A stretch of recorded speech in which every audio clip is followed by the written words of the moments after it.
The next thing we got to talk about is a tweet I saw the other day was that Cam Ward apparently has multiple, up to 10 $1 million plus offers from schools to transfer, including Miami, Ohio State, Texas A&M, Washington, Auburn, Oregon, among Mhm. others.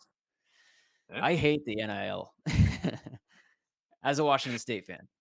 Yeah, hey, I get it, and it's gonna get harder for you guys.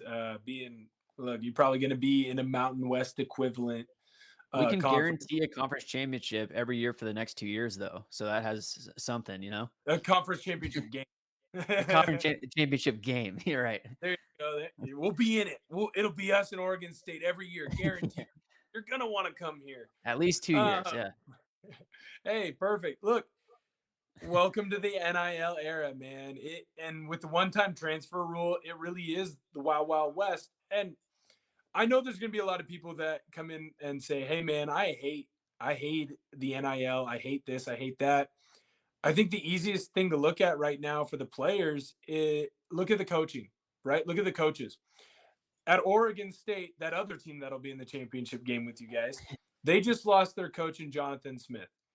He told those kids all year long, "This is where I want to be. This is my alma mater. We're going to create a champion. Doesn't matter. Doesn't matter what conference we're in. We're going to find a way and we're going to figure it out." All the while, he's getting calls from other universities and other colleges trying to pick him up. And look, man, I'd have no issue with him leaving to another school. The way that he did it, people are going to have complaints. Where I'm always going to lie on that is if you were dating someone, right? And your significant other came up to you and said, "Hey, just so you know, I love you. You're my boyfriend. You're my girlfriend. But there's this hotter person over here on my right. I'm gonna like hang out with them and I'm gonna talk with them and we're gonna get into negotiations. And if she wants to be my girlfriend or he wants to be my boyfriend, I'm gonna leave you for them. But if they don't, I'm gonna come back to you and I'm gonna stay here and I'm gonna be happy." You'd be pretty pissed off. That's not how the world works. It's the same thing with coaching. Like you're not gonna go to your players and be like, "Hey, I'm talking to Michigan State. We're flirting," but Especially the so day before the Civil War, when the media is asking you, he literally right. said, I believe, I'm trying to be truthful. And that's like pretty much all he said. And it was Right. like, Well, okay, well, there you go. 100%. And would it have been in an ideal world, it shouldn't have came out before the game. The fact that it came out right before the game, that sucks. But at the same time, there were rumblings about him being up for that job for weeks. So to pretend like no one had an idea, that's disingenuous, right?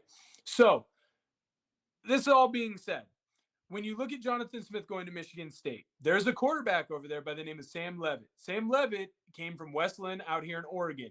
He was a late riser, and he never got an offer from Oregon State. And say what you will, it might be because Jonathan Smith just overlooked him. Jonathan Smith already was going to get Aiden Childs, who was ranked higher than Sam at the time. Whatever the reasoning was, he didn't offer Sam. Now that Jonathan Smith is going to Michigan State, wouldn't it suck if we lived in a world where Sam had to stay at Michigan State? What if Jonathan Smith gets there and he already decides Sam is not the quarterback for me. I don't like the style that he plays. Man. He's just not going to work here. I don't think that it's fair for Jonathan Smith to find a better situation, leave a good situation that he's at for a better one, and then force the kid to go, "Well, hey, you went from being in a good situation to now you're in a bad situation, but you don't get to leave." The coach can leave. The guy who brought you to where you want to play at, That he would can suck. leave and go wherever he wants, but this kid has to stay. I just don't think that that's fair. There's a reason free agency is in all sports. I think it should be in college football as well. Now, that being said, it 100% sucks for teams like WSU. How are you supposed to compete? Cam Ward, I don't believe he's even officially entered the transfer portal, and he already has 10 teams that are saying, "Hey, here's $1 million."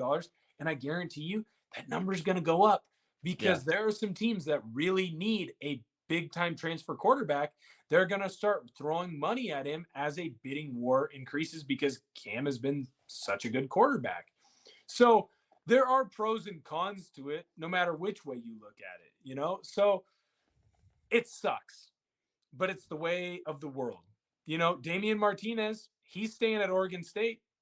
He would have gotten easily $1 million in the transfer portal, but he decided to stay. So you have to hope at those smaller universities that you can convince those players to stay. You can create an environment where they want to be there. They want to play for their brother next to him, or they want to play for their coach next to him. And also, I'm not sure how NIL exactly works, but can WSU also pay Cam to stay? Yes, but not WSU. So it would have to Like be a boosters, right. So donor. NIL is all done outside of the universities. That being said, I'm sure there's a conversation between the donors and coaches Yeah, or people I who are just in charge of, hey, let's find a way to get Cam some extra money. yeah. I'm sure those conversations happen. And so WSU can come back to Cam and be like, hey man, we can't offer you, let's say the final number is $1 million. Let's just, throw that out there. They could come to him and be like, hey man, we can only get you 750K, but you get to stay here. We are building a winner. We think that we can continue to create with Coach Dickert, and we can continue to move. And hey, we're going to be in an easier conference. They have to let in a group of 5 conference team. Well, all we got to worry about is Oregon State. Everybody else, we beat the tar out of. If we can beat that Oregon Run up State, your stats for the draft next year. right? So there are conversations that can be had. You just, I mean, to quote a former president, you just have to understand the art of the deal and figure out a way to make that succeed. Yeah, it's going to be interesting. A lot of movement, I'm sure, in the transfer portal. I've seen a ton of movement out of Colorado, Mhm. or with the transfer portal. And then actually, I was on a Washington State alumni page on Facebook today, and I saw that one of the linemen for Washington State has already announced that he's not going to enter the transfer portal. Oh, And I forget who it was exactly, but the alumni posted basically saying, "Hey, here's this kid's website. He's got shirts that are for sale.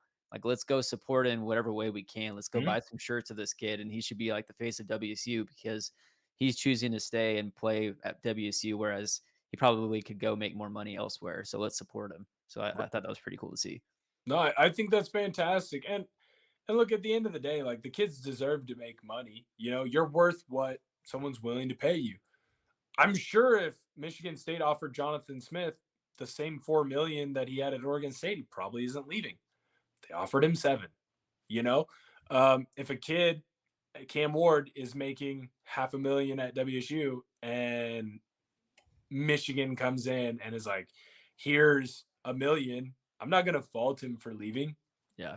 Like I'd have a hard time with it as well. Everyone has a number, but when kids decide to stay and don't want to leave and want to make sure that they're in one spot, it's going to pay dividends to support them. Like if you are a donor or you're a fan of that university, you go in and support them. I think that's the biggest thing to get them to stay. I think the biggest thing that got Damian Martinez to stay is Corvallis created an environment, not just with football, but classes, friends, outpouring support for him, where he was like, I don't care if someone's willing to offer me more money. I don't care if someone's willing to possibly give me a better chance to, make it to the NFL or give me more NIL right now. This is where I want to be. So you have to create that environment. And, those were issues that WSU and Oregon State were already having to fight. There were a lot of times where they'd offer a kid when he was a sophomore or junior, and he might have been a late riser. And then all of a sudden, Oregon, USC, UCLA, whoever comes in and offers the kid, and the kid decommits and goes to those other schools. It's the same fight that you've always had to fight. You just now have money involved, or at least more out in the open about it. So my heart goes out for WSU and OSU, but it's not like the fight has changed too much when it comes to recruiting in the NIL, aside from conference play, I guess. Yeah.